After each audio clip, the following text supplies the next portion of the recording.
Assalamualaikum warahmatullahi wabarakatuh. Kembali lagi bersama saya RDH Channel. Terima kasih kepada teman-teman semua yang sudah mengklik video ini. Semoga teman-teman semua diberikan kesehatan, dimurahkan rezekinya. Amin amin ya robbal alamin. Kali ini saya akan menceritakan sebuah cerita yang berjudul Kembalinya Sang Tumbal. Ya, kembalinya Sang Tumbal. Sungguh ironis jika seorang anak yang merupakan permata hati dan tumpuan masa depan kedua orang tuanya harus diserahkan kepada iblis nurjana. Semua dilakukan hanya demi ketamakan akan harta dunia. Anak yang seharusnya dijaga dan dibesarkan justru dipersembahkan kepada makhluk seperti iblis laknat. Berbicara mengenai fenomena pesugihan, ingatan kita tak lepas dari masalah nyawa dan tumbal.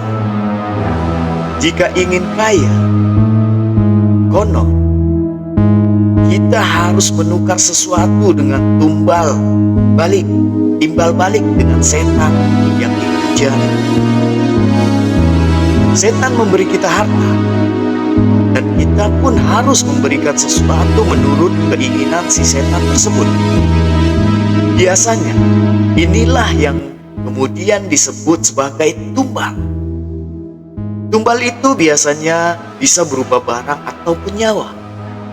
Semuanya tergantung permintaan si iblis. Bahkan tak menutup kemungkinan nyawa si pelaku berikut beberapa nyawa keluarganya sekaligus. Memang mengerikan, guys. Kendati demikian, disinyalir banyak orang yang nekat melakukan kesesatan ini. Bicara masalah tumbal, ada pengalaman luar biasa yang dialami oleh seorang lelaki dari daerah Bogor yang kini telah berusia 55 tahun. Sebut saja namanya Madin. Menurut pengakuannya, selama 15 tahun dia hidup tersiksa di alam siluman babi karena ditumbalkan oleh kedua orang tuanya demi meraih kekayaan. Bangsat orang tuanya itu, iya. Masa anak sendiri ditumbalkan? Namun, setelah 15 tahun, berkat kuasa ilahi, dia bisa pulang kembali ke keluarganya. Karena itu, terkuaklah aib keluarganya, dua orang tuanya, yang selama ini tak dia ketahui. Tentu saja, kepulangannya itu menjadi kegemparan seluruh kampungnya. Bahkan hingga saat ini pun masih banyak yang takut bila harus dekat-dekat dengannya, dengan alasan dia pernah mati, atau banyak yang mengatakan dirinya adalah mayat hidup. Tak terkecuali ibu kandungnya sendiri. Sebab saat dia pulang ayahnya ternyata telah meninggal, guys. Perempuan uzur itu sangat shock menerima kedatangan Madin yang baginya telah meninggal dunia. Menurut penuturan Madin, kisahnya yang tragis itu dimulai ketika dia masih berusia 15 tahun. Seperti biasa, setiap hari dia menggembalakan 4 ekor kambingnya di tepi hutan karet yang berbatasan langsung dengan sungai Cisadane, tak jauh dari kampungnya. Hal itu memang sudah menjadi pekerjaannya sehari-hari, mengingat orang tuanya sudah tak mampu menyekolahkannya lagi setelah tamat SD. Karena kemiskinan keluarganya, hanya 4 ekor kambing inilah harta satu-satunya yang dimiliki keluarga Madin. Ayahnya hanyalah seorang buruh serabutan yang harus menghidupi ibu serta adiknya yang lain, termasuk dirinya hari itu.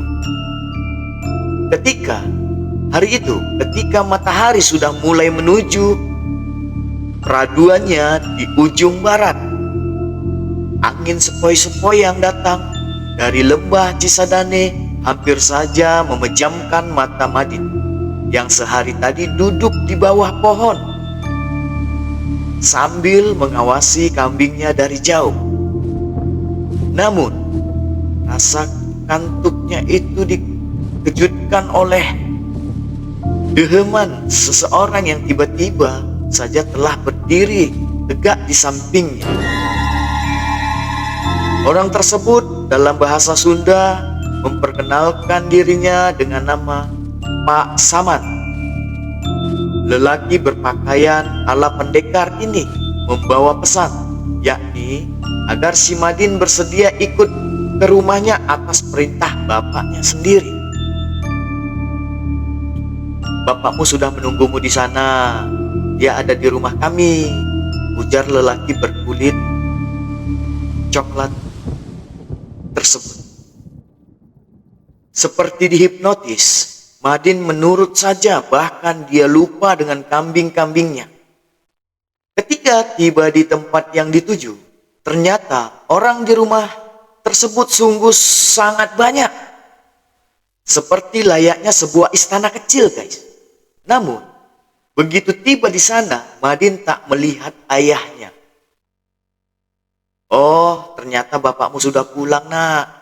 Katanya kamu disuruh menunggu di sini sampai bapakmu menjemput," kata laki-laki tadi.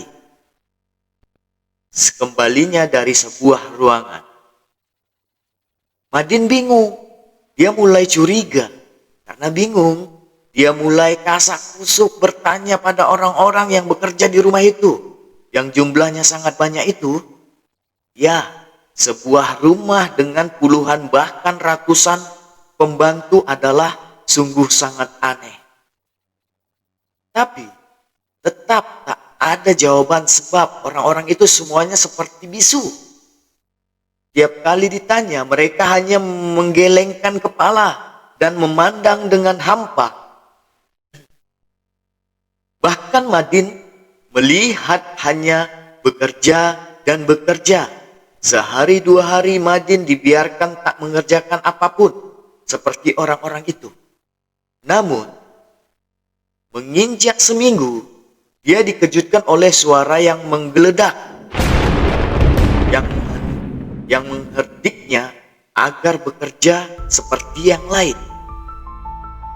"Kamu di sini disuruh bekerja oleh bapakmu, bukan duduk-duduk santai dan melamun terus," bentak orang itu sembari menendang bokong Madin dengan kerasnya. Aduh, rasa sakit yang luar biasa akibat tendangan itu membuatnya sangat takut. Sedangkan orang yang beberapa waktu lalu menjemputnya tak lagi menampakkan batang hidungnya. Akhirnya, lambat laun Madin pun mulai merasa bahwa dia telah tertipu. Orang yang mengaku bernama Pak Saman itu karena ketakutan yang teramat sangat, dengan berat hati dan cucuran air mata, Madin pun terpaksa bekerja keras di tempat itu, seolah tanpa henti. Dikatakan tanpa henti sebab seolah tempat itu tak ada pengertiannya. Hari siang ataupun malam, hari-hari kelam itu dia lewati dengan cucuran keringat. Tiada henti. Semua pekerja termasuk Madin di dalamnya harus berhenti tatkala tiba saatnya makan. Malangnya, makan saja dijatah hanya 2 kali sehari. Seperti dalam penjara, guys ya. 2 kali sehari, gila nggak? Entahlah, siang atau sore kami tak bisa membedakannya. Cetus Madin mengingat saat itu. Celotehnya dalam hati.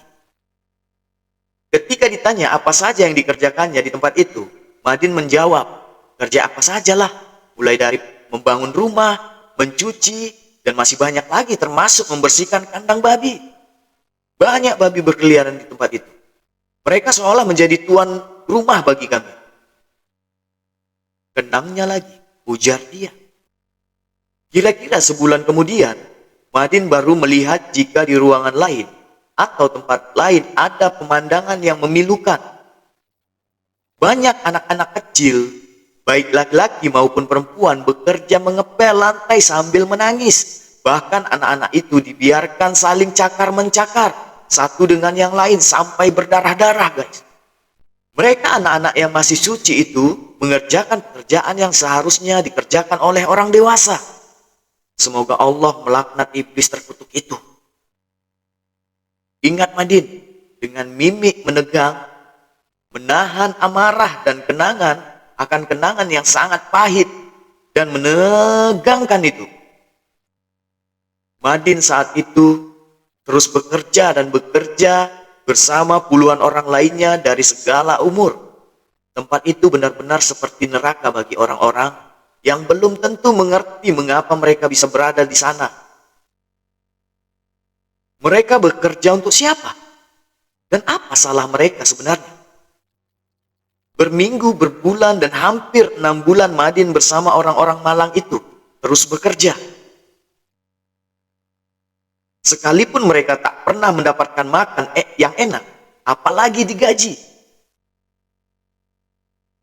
Kita kembali saat Madin hilang ketika mengembala kambingnya beberapa waktu sebelumnya. Di hutan, dekat dengan aliran sungai Cisadane. Ketika itu, berita tak pulangnya Madin ke rumah bersama kambing-kambing gembalanya menjadi kegemparan seluruh warga desa. Kedua orang tua Madin pun ikut panik dan menangis demi mengetahui Madin tak pulang hingga larut malam. Setelah disepakati oleh beberapa pemuka desa, akhirnya rombongan sesepuh desa dibantu beberapa pemuda menyusul dan mencari Madin ke tempat biasa ia mengembalakan ternaknya. Memang tak begitu sulit menemukan tempat itu, tapi para penduduk tak menemukan Madin. Hanya 4 ekor kambingnya saja yang ada di sana. Setelah dijelajahi areal hutan di sekitar tempat itu, nyatanya para penduduk tak menemukan juga si Madin ataupun jejak Madin. Akhirnya mereka pulang dengan hanya membawa 4 ekor kambing saja. Sesampainya di rumah, kedua orang tua Madin hanya mampu menangis dan tak bisa berbuat apa-apa. Namun belakangan diketahui kalau Madin sesungguhnya anak angkat kedua orang tersebut. Dulu mereka tak punya anak, guys, sehingga Madin diangkat sebagai anak. Setelah mengangkat Madin sebagai anak, barulah ibu Madin mengandung ketiga anak yang lain. Baru keesokan harinya, seorang penderes getah karet mengabarkan penemuan seorang mayat di semak-semak di tengah hutan dengan penuh luka. Mayat itu tak lain adalah Madin. Para penduduk mengira dan diperkuat oleh analisa dokter jika Madin tewas karena diserang binatang buas. Hal itu ditandai beberapa luka serudukan binatang dan beberapa helai bulu babi yang masih menempel di kaosnya. Berita kematian Madin makin membuat gempar desa. Bahkan ibunya beberapa kali jatuh pingsan. Entah pura-pura pingsan atau memang dia menyesal karena telah melakukan semua itu demi kekayaan. Yang pasti, saat itu juga jenazah Madin langsung dikebumikan atau dikuburkan. Selama waktu berjalan, kematian Madin sedikit demi sedikit mulai hilang dari ingatan seluruh warga desa. Setelah 15 tahun sejak kematian Madin, warga desa pun benar-benar lupa dengan kisah tragis seorang anak yang rajin itu. Bahkan saat ayahnya meninggal, kabar tentang Madin sudah dilupakan orang beberapa hari setelah ayahnya meninggal. Kegemparan luar biasa kembali terjadi di desa itu. Tiba-tiba muncul seorang lelaki setengah baya yang mengaku bernama Madin. Anak yang dikabarkan meninggal dunia 15 tahun lalu akibat diseruduk babi hutan. Tak ada yang percaya jika dia benar-benar Madin yang sudah mati. Namun, sejumlah warga desa menjadi saksi peristiwa 15 tahun silam. itu mulai percaya. Hal itu ditandai dengan beberapa tanda. Di antaranya kaos yang dipakai Madin ketika hilang dulu. Walau kini sudah hampir hancur dan terasa kesempitan, begitu juga celananya yang sudah compang-camping, namun masih dikenakan oleh Madin. Akhirnya, sebagian penduduk percaya jika itu benar-benar Madin. Acara selamatan pun digelar dari sinilah awal kisah ini meluncur dari mulut Madin sendiri. Walau begitu, tak sedikit pula orang yang takut berdekatan dengan Madin, yang dibilang mayat hiduplah, orang matilah. Mengapa hal itu bisa terjadi dan siapakah yang mati itu? Saat Madin masih berada di alam siluman babi yang menuntutnya hanya 6 bulan itu, padahal yang sesungguhnya sudah selama 15 tahun, tiba-tiba ada kegaduhan di istana babi. Rumah besar bak istana itu tiba-tiba bergetar hebat seperti gempa. Orang-orang berlarian menyelamatkan diri termasuk Madin. Dalam pelariannya di antara guncangan tanah, telinganya mendengar sebuah lagu yang pernah didengarnya waktu dia sudah sangat lupa. Ketika dia mendengar dengan seksama, Madin baru ingat jika lagu itu ternyata suara azan, pertanda ajakan sholat dalam kepanikannya. Dia mengikuti suara dan menirukan azan itu dengan linangan air mata. Bumi makin bergoncang hebat. Tanah di sekitarnya seperti berterbangan, ditiup angin topan. Tiba-tiba terdengar gemuruh seperti topan menerjang yang meluluh lantahkan tempat itu, hingga Madin jatuh dalam kegelapan. Di saat kesadarannya kembali, dia sudah berada di tengah hutan, dan tak jauh darinya, dia menemui orang tua bersorban, yang ternyata orang inilah yang mengumandangkan azan. Alhamdulillah, terima kasih Pak. Begitu selesai, Madin segera merangkak dan memanggil orang tua bersorban itu. Orang tua tersebut seperti kaget dan bingung. Seperti halnya Madin, menurut penuturan orang tua itu, dia mencari seorang bocah perempuan yang konon diculik lelembut hutan karet ini. Tapi yang muncul justru Madin. Namun, orang tua bijak tersebut sudah mulai menangkap arti semua ini. Dengan menyebut kebesaran Allah, Madin diantarnya ke tepi hutan dan menyuruhnya pulang. Siapakah gerangan orang tua ini? Ternyata orang tua tersebut adalah Haji Sapri, warga desa jauh yang dimintai tolong oleh keluarga si bocah perempuan yang hilang itu untuk menemukan putrinya yang lenyap secara misterius. Dengan kelebihan yang dimiliki serta karomah yang ada pada Haji Supri, dia memastikan jika bocah perempuan itu hilang di sekitar tempat ini. Maka, di tempat munculnya Madin, di tengah hutan karet inilah Haji Sapri berdoa serta mengumandangkan azan. Namun, tanpa diduga dia justru menemukan Madin. Padahal tujuan semula Pak Haji adalah mencari bocah perempuan itu. Ini adalah sebuah mukjizat Allah bagi umatnya yang beriman. Dan Haji Sapri lah salah satu umatnya yang diberi karomah.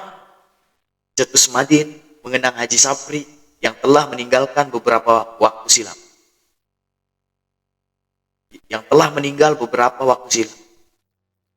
Bukan itu saja, di belakangnya ternyata atas kuasa Allah pula bocah itu pun diketemukan lewat Haji Sapri. Bocah itu ternyata dibawa makhluk halus di tepi hutan dekat dengan jalan raya. Tempatnya dedemit penunggu pohon tambesi. Madin pun baru mengetahuinya jika kematiannya adalah karena ditumbalkan oleh yang silau akan dunia. Ternyata orang tua angkatnya memuja siluman babi demi kekayaan. Dan akhirnya warga pun mempercayainya. Dan ibunya akhirnya mengakui bahwasannya dulu orang tua Madin, suami istri, orang tua dari Madin, suami istri, memuja pesugihan babi. Dan akhirnya warga pun memaafkan ibunya. Dan Madin pun memaafkan ibunya walaupun si Madin itu adalah anak angkat beliau. Sudahlah, semua sudah berlalu. Lebih bagus saling memaafkan dan saling berdoa untuk ayah, semoga kuburan ayah dilapangkan oleh Allah Subhanahu wa taala dan semoga husnul khotimah. Dan akhirnya warga pun tahlilan bersama-sama, ngaji bersama-sama untuk mendoakan semua yang telah meninggal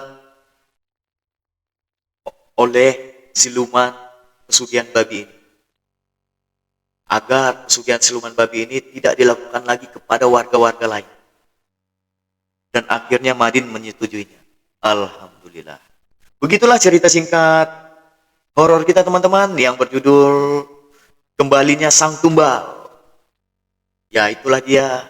Terima kasih kepada teman-teman semua yang sudah menonton video ini. Semoga teman-teman semua diberikan kesehatan, dimurahkan rezekinya, apa yang diinginkan selalu dicapai. Amin amin ya robbal alamin. Saya akhiri video yang singkat ini. Wabillahi taufiq wal hidayah. Assalamualaikum warahmatullahi wabarakatuh. Terima kasih.